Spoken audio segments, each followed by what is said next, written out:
इस समय कलेक्ट्रेट सभागार शाहजहांपुर में हम खड़े हुए हैं और कई दिनों से यूजीसी का जो कानून लागू हुआ है उसके विरोध में धरने चल रहे थे।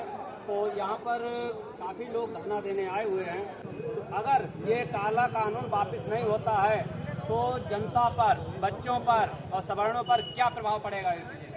इससे ये प्रभाव पड़ेगा कि जो बच्चे कैंपस में रहकर, कॉलेज में रहकर बड़े बड़े कॉलेजों में एडमिशन लेते हैं, वहाँ अगर किसी बच्चे की अगर कोई ओबीसी और जनरल कास्ट से है, वहाँ कोई भी विवाद होता है, जनरल कास्ट वाला ऊपर रैंक का है और उसने कहा ये हमसे ज़्यादा नंबर ला रहा है, तो वो अगर कह देगा जाकर इन्होंने हमारी जात सूचक शब्द लेकर नाम लेकर गाली दी है, तो उसका प्रावधान नहीं है कि वो अपनी बात रख सके। सही बात। उन्होंने कह दिया तो कह दिया, उनका चलेगा, हमारा जनरल कास्ट वाले का नहीं चलेगा, क्योंकि उन्होंने कह दिया, उसमें कोई प्रावधान नहीं है। अगर वो झूठ आरोप लगा देंगे तो वो इस कानून के तहत वो आरोप जो है सवाल पर मान्य हो जाएगा। हाँ, बिल्कुल बिल्कुल मान्य होगा, बिल्कुल लगाएंगे, उनका मान्य होगा। अगर झूठ पकड़ा भी गया तब भी उन पर कोई कार्रवाई नहीं। यूजीसी है यही। फिर हम सरकार क्यों बनाते हैं? सरकार किस लिए बनाते हैं कि एक को दबाया जाए या क्या किया जाए? सरकार हमारे पहले एक बताइए, संविधान में आर्टिकल 14 में क्या लिखा है? ये लिखा है कि समान सहायता, मतलब सबके लिए समान, लेकिन कहीं पे समान नाम का कोई शब्द नहीं आ रहा। सिर्फ लिखे होने से समान नहीं होता है। आप बताइए, थोड़ा जाति के लिए अगर यही चलता रहा तो आगे भविष्य में क्या होगा? 1956 में यूजीसी ये बिल आया था, बना था यूनिवर्सिटी के लिए, ये बना था कि यूनिवर्सिटी को जो अनुदान मिलता है और कुछ मान्यता दी जाती है, लेकिन 1956-2025 तक इसकी कोई आवश्यकता नहीं पड़ी। 2026 में इसकी क्या आवश्यकता पड़ी? इसका सिर्फ सरकार का एक ही टारगेट है कि थोड़ जाति को टारगेट करना।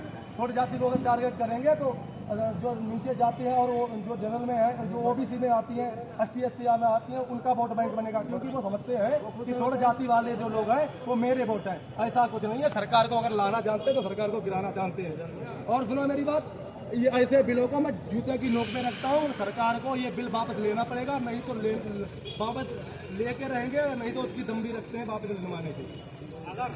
अगर ये सरकार वापस यूजीसी को नहीं लेती है तो सवर्ण व्यक्ति, सवर्ण वर्ग जो है क्या करेगा आगे?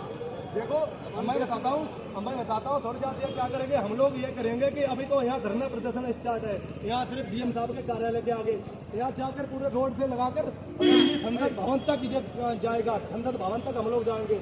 राजपूत कड़ी सेना होता है, ब्राह्मण समाज का पूरी छोड़ जाती।